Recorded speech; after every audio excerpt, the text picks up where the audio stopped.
Imagine waking up strapped to a high-tech electric chair, with a robotic voice calmly informing you that you have exactly 90 minutes to prove you didn't murder your wife.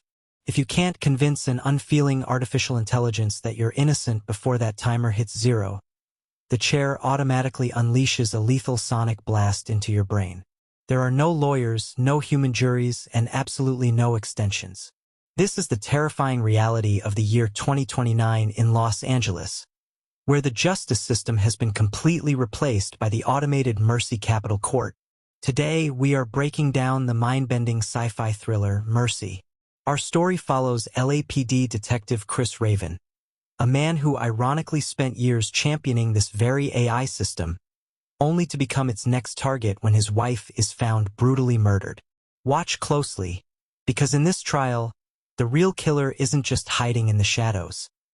They are using Chris's own digital footprint to execute him. The movie drops us straight into the action. Detective Chris Raven, played by Chris Pratt, wakes up blinded by bright blue holographic screens. His arms and legs are securely locked into a metallic frame. A serene, cold, and eerily detached voice fills the room. This is Judge Maddox, an AI adjudicator voiced by Rebecca Ferguson. Maddox doesn't waste any time. She informs Chris that he has been arrested for the first-degree murder of his wife, Nicole. Chris thinks it's a sick joke or a training exercise, but then Maddox pulls up the terrifying statistics. His algorithmic guilt probability score is currently sitting at a staggering 97.5%. Under the Mercy Court rules, the AI doesn't actually decide to kill him. To bypass constitutional laws against machines taking human lives, the execution chair is on a hardwired, independent 90-minute countdown timer. The only way the locks will open is if Chris can manually dig through the data and actively lower his guilt score below 50%. If the clock hits zero, the machine doesn't execute him, the timer does. Chris demands to see the evidence, confident that a mistake has been made. But as the holographic files expand, we see why the AI is so certain. First, Nicole's smart doorbell camera captured Chris arriving at their suburban home in a visibly agitated state, just minutes before the estimated time of death. Second, when the automated police drones breached the house, they found Chris passed out on the living room floor, covered in his wife's blood. To make matters worse, Chris has absolutely no memory of the night before, because the AI grants the defendant unrestricted digital discovery to help them build a defense. Chris begins frantically scrubbing through his own life. This is where the movie introduces its unique, screen-life visual style, directed by Timur Bekmambetov. We aren't just watching Chris. We are looking through the lenses of body cams, intercepted phone feeds, and smart home diagnostics. With the clock ticking past the 75-minute mark, Chris realizes he needs boots on the ground. He uses his one-allowed external communication to call his new LAPD partner, Detective Jacqueline "Jack" Diallo, played by Callie Reese. Jack is shocked to hear Chris is in the chair, but she agrees to follow his frantic instructions from the outside. Chris starts pulling apart Nicole's private cloud storage. Suddenly, a massive bombshell drops. Nicole was secretly seeing another man named Patrick Burke. Believing Patrick is the killer, Chris has Jack track him down immediately. When Jack corners Patrick in an alleyway, he drops a completely different truth. He wasn't having an affair with Nicole. He was a private investigator she hired. Through Patrick's recorded interviews with Nicole, Chris is forced to face his own demons. We discover that after Chris's former partner, Ray Vale, was brutally murdered on duty, Chris completely spiraled into severe, violent alcoholism. The suspect who killed his partner got off on a technicality because Chris hesitated to shoot him, a mistake that left him deeply traumatized. His secret drunken rages had become so terrifying that Nicole was actively preparing to divorce him and take full custody of their daughter, Britt. The AI system processes this new motive, and Chris's guilt score actually rises to 98.2%. Down to less than 45 minutes, Chris switches tactics. If he didn't do it, someone else had to be inside that house. He begins scanning through the social media accounts of his teenage daughter, Britt. In a series of background vlogs and live streams Britt posted over the last week, Chris notices something chilling. Minor details in their house are out of place. A chair moved here, a door left ajar there. Chris realizes someone wasn't just breaking in. Someone had been living in their basement for days. He cross-references their home's smart thermostat logs and energy grid data during a family barbecue they hosted a week prior. The data confirms a heavy spike in carbon dioxide and movement in the crawlspace while the family was upstairs. Chris manually feeds a neighboring security camera's perimeter footage into Judge Maddox. The enhancement reveals a man slipping out of a neighbor's car trunk, sneaking into the Raven household via the basement storm doors. The AI matches the facial biometrics to a man named Holt Charles, a deeply indebted former co-worker of Nicole. Chris thinks he has found his killer, so he tries to call his trusted AA sobriety sponsor, Rob Nelson, played by Chris Sullivan.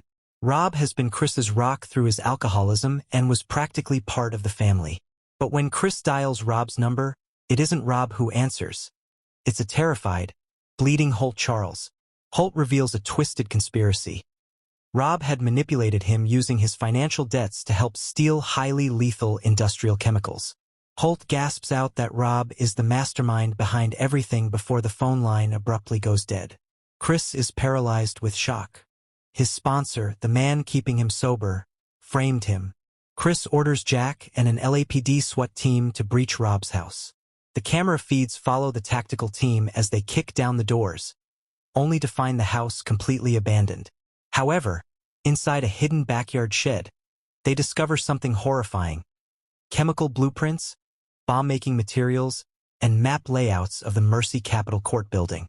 Rob isn't just trying to kill Chris, he's planning to destroy the entire system.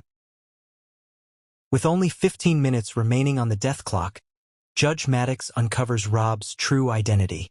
Robert Nelson is an alias. His biological birth name is Robert Webb. He is the older brother of David Webb, the infamous first criminal ever tried, convicted, and executed by the Mercy AI court years ago. Rob's entire life has been built around an elaborate, cold-blooded plot for revenge. He targeted Chris specifically because Chris was the public face and leading detective of the Mercy system. By framing the system's loudest defender using unassailable digital evidence, Rob wanted to prove to the world that the AI was a flawed, easily manipulated monster. Suddenly, Rob broadcasts a live video feed directly to Chris's holographic terminal. He has kidnapped Chris's daughter, Britt, and tied her up in the passenger seat of a massive semi-truck. Rob is driving the truck, which is fully rigged with the stolen explosives, straight toward the Mercy Court building. He wants Chris to watch his daughter die right before the chair executes. We are in the final 5 minutes of the movie. Chris managed to input enough concrete data regarding Rob's break-in to successfully drop his guilt score to 48%, which prompts Judge Maddox to initiate the unlock sequence. But Chris makes an insane gamble. He refuses to get up. He knows that if he leaves the chair, he loses the unrestricted, godlike cloud access of the courtroom. He forces Maddox to use city traffic cameras and satellite arrays to find a clear path for the police to intercept the bomb truck. Outside, Jack and the LAPD swarm the highway. Realizing Rob won't stop, Jack takes absolute command and orders the tactical team to blow up the truck, even though Chris's daughter is inside. Chris screams through the feed, begging her to stop, but Jack completely ignores him. At that exact second, Rob crashes through the perimeter of the building. The massive impact causes a critical system glitch, forcing Judge Maddox to execute a hard reboot. The countdown clock freezes at 0:02 seconds. The chair unlocks, allowing Chris to sprint out, neutralize Rob, and rescue his daughter just before the secondary charges detonate. But the movie drops one final, jaw-dropping twist. As the AI system comes back online, Judge Maddox processes the raw data Rob left behind. Rob had kept an audio recording of a phone call he was having with his brother David at the exact moment of the original murder years ago, proving David had a definitive alibi and was completely innocent. Chris looks up at the screen in horror as Maddox pulls up a heavily encrypted, deleted police archive. The file reveals that Chris's own partner, Jack, was the one who found David's alibi phone years ago. She intentionally wiped the data and threw the physical phone into the LA River. Why? Because the city had invested billions into the AI Mercy Court, and Jack needed to make sure the very first milestone trial resulted in a high-profile conviction to prove to the public that the system worked. In trying to create a perfect world free of human error, humanity simply taught the machine how to inherit our worst sins. What did you think of the insane twist ending of Mercy? Let me know in the comments below. Smash that like button, and subscribe for more sci-fi movie recaps.